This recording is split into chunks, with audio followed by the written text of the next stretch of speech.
Good morning students. Standard 8 subject Hindi.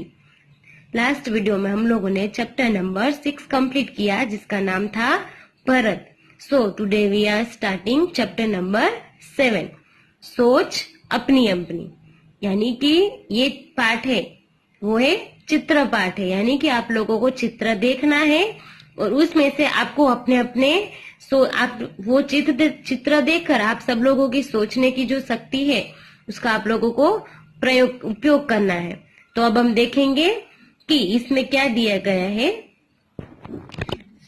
तो किसी विषय के पक्ष और विपक्ष में तर्क वितर्क सहित अपने विचारों की अभिव्यक्ति ही वाद विवाद है।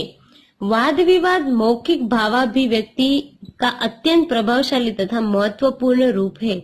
वाद विवाद में कोई एक विषय निर्धारित कर लिया जाता है। कुछ विद्यार्थी उस विषय के पक्ष में तथा कुछ विपक्ष में अपने अपने तर्क इकट्ठे करके कार्यक्रम के दिन श्रोताओं के सामने प्रस्तुत करते हैं। एक वक्ता पक्ष में अपने विचार रखता है तो दूसरा वक्ता विपक्ष में। इस प्रकार वक्ताओं को अपनी बात की पुष्टि तथा विपक्षी के कथन के खंडन का अवसर मिलता है। यानी कि ये इसमें किसकी बात की गई है? डिक्टेट की।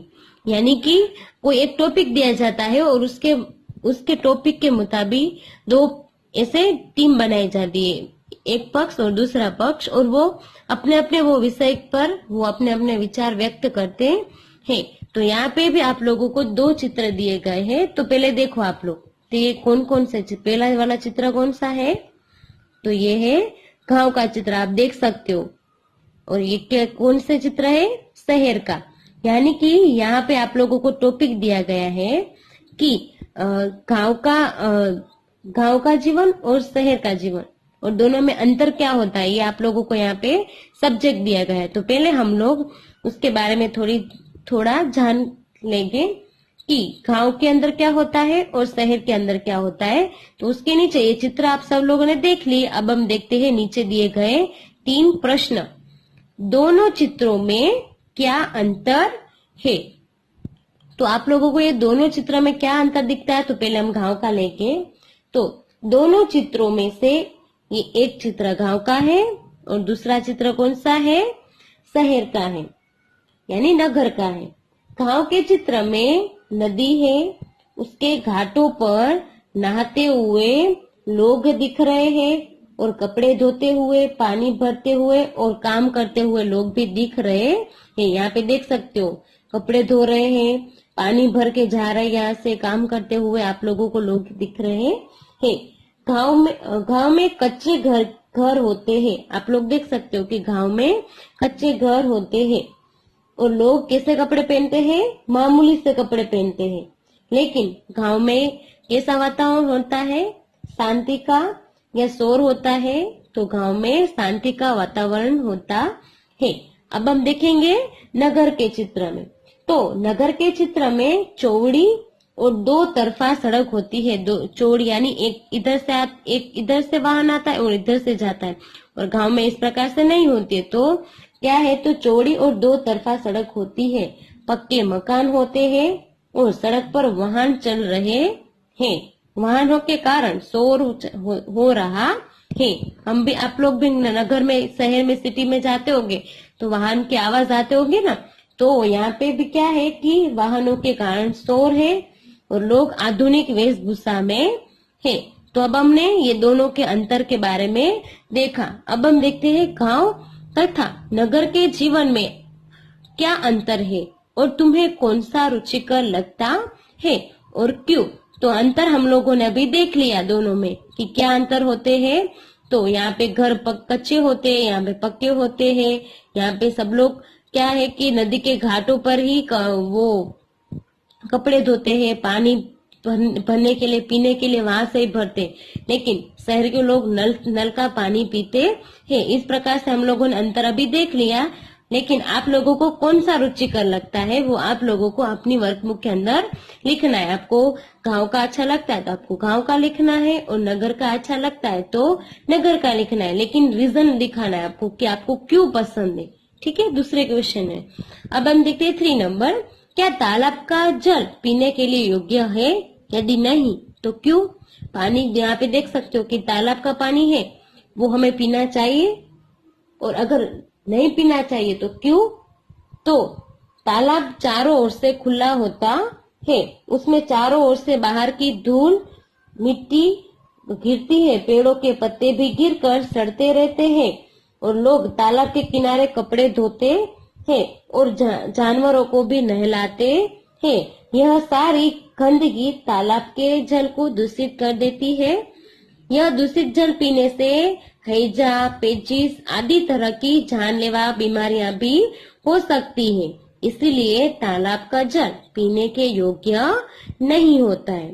ठीक है, तो यहाँ पे 3 क्वेश्चन दिए गए थे, वो हम लोगों ने कंप्लीट कर लिए। अब हम देखते हैं नीचे दिए हुए मुद्दे के आधार पर विज्ञान वरदान या अभिशाप, इस विषय के एक पक्ष पर अपने विचार कारण सहित प्रस्तुत कीजिए। यानी कि डिक्टेट नहीं करने, आपको अपने ही विचार यहाँ पे लिखने। तो यहाँ पे पॉइंट दिए गए हैं: प्रदूषण, बिजली, अंतरिक्ष की खोज, डॉक्टरी सुविधा, दूरभाष, कंप्यूटर, परमाणु बम, पिस्तौल, यातायात, ग्लोबल वार्मिंग। यानी कि ये सभी पॉइंट का उपयोग करके आप लोगों को ये जो निबंध है वो आप लोगों को लिखने हैं। आपकी वर्कबुक के अंदर ये दिए गए हैं, तो आप लोगों को लिखने हैं। तो पहले मैं आप लोगों को बता दूं, यहाँ से स्टार्ट करते हैं कि प्रत्येक वस्तु के 2 पहलू होते हैं, एक पहलू अच्छाई और दूसरा बुराई। विज्ञान को भी इस कसौटी पर सबसे पहले हम उसका कौन सा पहलू देखेंगे कि वो वरदान किस लिए है। तो विज्ञान ने बिजली की खोज करके मानव जाति पर बड़ा उपकार किया है। ट्यूबलाइट, पंखे, एसी, फ्रिज तथा बिजली से चलने वाली अन्य मशीनें विज्ञान की देन है। डॉक्टरी पेशे के तमाम उपकरण, दवाइयाँ विज्ञान ने ही हमें दी है, तथा टेलीफोन और मोबाइल ने वो भी हमें विज्ञान से मिले हैं। विज्ञान के इन अनमोल वरदानों के कारण मानव आज धरती पर ही स्वर्ग के सुख लूट रहा है। इन सब वैज्ञानिक आविष्कारों के साथ ही बंदूक, पिस्तौल, परमाणु बम जैसे भी उसने विनाशकारी चीजों का उसने देन दिए हैं, और उसके कारण क्या होता है कि वातावरण प्रदूषित होता है और प्रदूषण भी बढ़ रहा है। इसमें संदेह नहीं है कि ये विज्ञान के अभिशाप है, परंतु हमें विज्ञान को वरदान और आधुनिक वैज्ञानिकों का आभार भी मानना चाहिए। उनके प्रयत्नों से ही हमें ये वैज्ञानिक सुविधाएं मिली है। तो इसी प्रकार आप लोगों को अपने तर्क यानी कि अपने सोच आप लोगों को वर्कबुक के अंदर भी इस प्रकार से लिख सकते हो। ठीक है, अब हम देखते हैं पेज नंबर 46। अब यहाँ पे आपको दिया गया है कि कौन शक्तिशाली है, कलम या तलवार। अपने विचार कारण सहित बताइए, कलम और तलवार दोनों में से कौन शक्तिशाली है। तो कलम लिखने का काम करती है और तलवार युद्ध में काम आती है। कलम के साथ दिमाग की शक्ति जुड़ी है और तलवार के साथ शारीरिक बल जुड़ा है। कलम कविता, कहानी आदि लिखती है तथा तलवार क्या करती है, गले काटती है। कलम आनंद देती है, उससे समाज में सुख शांति का भी प्रसार होता है, वह लोगों के दिल जीतती है। गांधी जी की आत्मकथा ने कितने ही बुरे लोगों को अच्छा बना दिया है। इसी प्रकार से ऐसे कितने सारे महापुरुषों ने इस प्रकार से पुस्तकें लिख के बहुत सारे लोगों का जीवन भी अच्छाई से संवारा है। तो कलम ने कई सिंहासन भी पलट दिए हैं।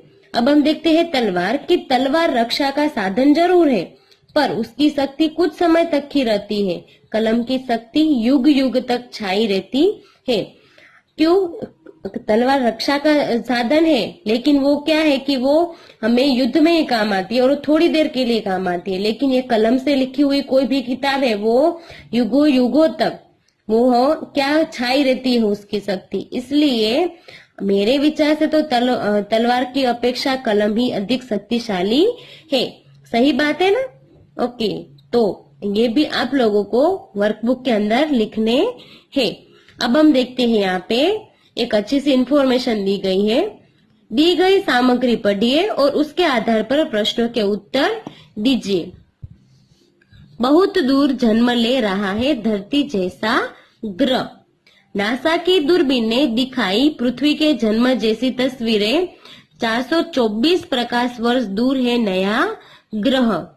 तो शिकागो एएफपी हमारी पृथ्वी से 424 प्रकाश वर्ष दूर घर्मघर्दो गुब्बार के बीच धरती जैसा एक ग्रह आकार ग्रहण कर रहा है। वैज्ञानिकों के मुताबिक 1 करोड़ से 1.6 करोड़ वर्ष की उम्र वाले इस ग्रह का सौर मंडल अभी मुश्किल से किशोरावस्था में है, यानी कि जो ये ग्रह बन रहा है वो अभी छोटा है। लेकिन जॉन हॉपकिंस यूनिवर्सिटी को इम्प्लाइड फिजिक्स प्रयोगशाला के मुखिया कैरी सीसे, यहाँ पे कैरी सीसे है, वो क्या है, वो एक वैज्ञानिक का नाम है कि वो क्या बताती है कि कैरी सीसे के मुताबिक यह पृथ्वी जैसे ग्रह है के जन्म लेने की बिल्कुल सही अवस्था है, यानी कि जो वो ग्रह बन रहा है वो पृथ्वी जैसा ही बन सकता है। इस सौर मंडल के 2 तारों में से एक के इर्द गिर्द धूल की गहरी रिंग बन गई है, ये देख सकते हो आप रिंग। वैज्ञानिकों के मुताबिक यह रिंग सौर मंडल के बसने योग्य क्षेत्र में जमा हो रही है और एक दिन इस जगह पर धरती जैसा मिट्टी पत्थर से बना ग्रह जन्म लेगा जिसमें पानी भी मौजूद होगा। अब सीसे कहते हैं, सीसे यानी ये वैज्ञानिक का नाम है, कहते हैं कि सूर्य जैसे तारे के चारों ओर धूल की ऐसी पट्टिया का जन्म लेना बहुत दुर्लभ घटना है और इसके बाहर की ओर बर्फीली बेल्ट से यह संभावना बनती है कि एक दिन इस ग्रह में पानी भी मौजूद होगी, यानी कि ये जो रिंग है उसके आजू बाजू क्या है, वो बर्फ जैसा वो बेल्ट बन गया है। यानी कि आपको पता है कि बर्फ किससे बनता है, पानी से, तो इसमें से हम अंदाजा लगा सकते हैं कि वहां पे भविष्य में पानी भी होगा। उन्होंने कहा कि ग्रह का रूप ले रही धूल उन्हीं पदार्थों से बनी है जिनसे हमारी पृथ्वी के क्रस्ट वह कोर का निर्माण हुआ है, यानी कि जो ग्रह जन्म ले रहा है उसकी जो ऊपरी जो पड़ है, जो उसकी मिट्टी और जो क्रस्ट है, वो जो पृथ्वी जैसा ग्रह बनने के लिए जो उसकी धूल मिट्टी की जरूरत है वही इस ग्रह के अंदर ऊपर भी है। सीसे के अनुसार इस बात से भी इनकार नहीं किया जा सकता कि एक दिन वहां धरती जैसा जीवन भी पनपे। उन्होंने कहा कि यह धरती के जन्म की घटना को दोबारा देखने जैसा अनुभव है, यानी कि ये ग्रह बनेगा तो ऐसे लगेगा कि मानो यहाँ पे दूसरी बार धरती पर जन्म लिया हो लोगों ने। इस दुर्लभ ब्रह्मांडीय घटना की तस्वीरें नासा के स्पिट्जर स्पेस टेलीस्कोप, ये जो टेलीस्कोप का नाम है स्पिट्जर स्पेस टेलीस्कोप ने दृश्यों को धरती तक टेलीस्कोप तक पहुंचाने में 424 वर्ष लग गए, लेकिन एक नए ग्रह के जीवन की तुलना में यह पलक झपकने जैसा है। उन्होंने बताया कि इस ग्रह को हमारी पृथ्वी जैसा रूप ग्रहण करने में अभी और कितने 10 करोड़ साल लग सकते हैं, यानी कि अभी उसको बहुत टाइम लगेगा। लेकिन यहाँ पे आप लोगों को अच्छी इन्फॉर्मेशन दी गई है। अब आप लोगों को नीचे दिए गए क्वेश्चन आप लोगों को कंप्लीट करने। अंतरिक्ष की किस घटना से वैज्ञानिक उत्साहित है? तो वैज्ञानिक इस घटना से उत्साहित है कि अंतरिक्ष में पृथ्वी जैसा एक नया ग्रह भी जन्म ले रहा है। दूसरा क्वेश्चन है, पृथ्वी जैसा ग्रह बनने के लिए अंतरिक्ष में किस प्रकार की स्थिति होना आवश्यक है? तो पृथ्वी जैसा ग्रह बनने के लिए यह आवश्यक है कि अंतरिक्ष में पानी मौजूद हो, इसके साथ धूल मिट्टी की परत हो, ऐसी चट्टानें हो जिनसे पृथ्वी की ऊपरी परतों का निर्माण हुआ हो। अब हम देखते हैं प्रश्न नंबर 3, रेखा खींचकर सही जोड़े मिलाइए। तो यहाँ पे 424 प्रकाश वर्ष है, वो क्या है? पृथ्वी से नए ग्रह की दूरी।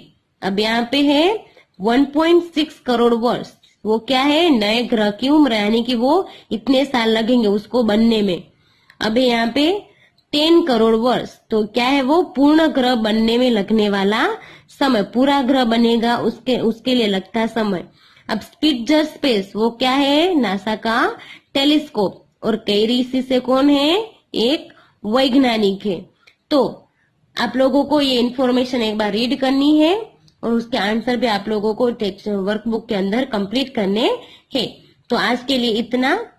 आप लोगों को ये पूरा चैप्टर एक बार फिर से आप लोगों को ये चित्र पाठ है, लेकिन आप लोगों को एक बार देखना है ये चित्र, उसके बाद थोड़ा आप लोगों को आपके दिमाग के अंदर सोचना है, अपने विचारों को एकदम पुलकित करने, ठीक है। तो अब आप लोगों को ये वाला वर्कबुक के अंदर कंप्लीट करने हैं।